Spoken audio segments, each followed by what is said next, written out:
Acara sosialisasi instruksi Presiden Nomor 2 Tahun 2021 tentang optimalisasi pelaksanaan program jaminan sosial ketenagakerjaan pada hari ini 19 April 2021 segera kita mulai.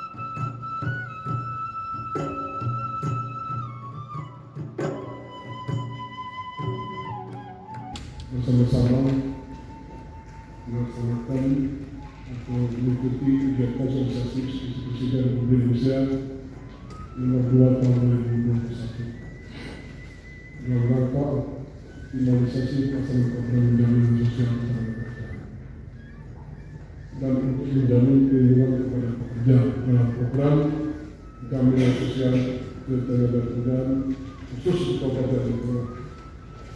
Selaku pimpinan daerah, kami memberi dukungan penuh kepada masyarakat, seluruh pekerja dari penerima upah, maupun bukan penerima upah, termasuk pegawai pemerintah berstatus non-ASN menjadi peserta aktif dalam program jaminan sosial ketenagakerjaan.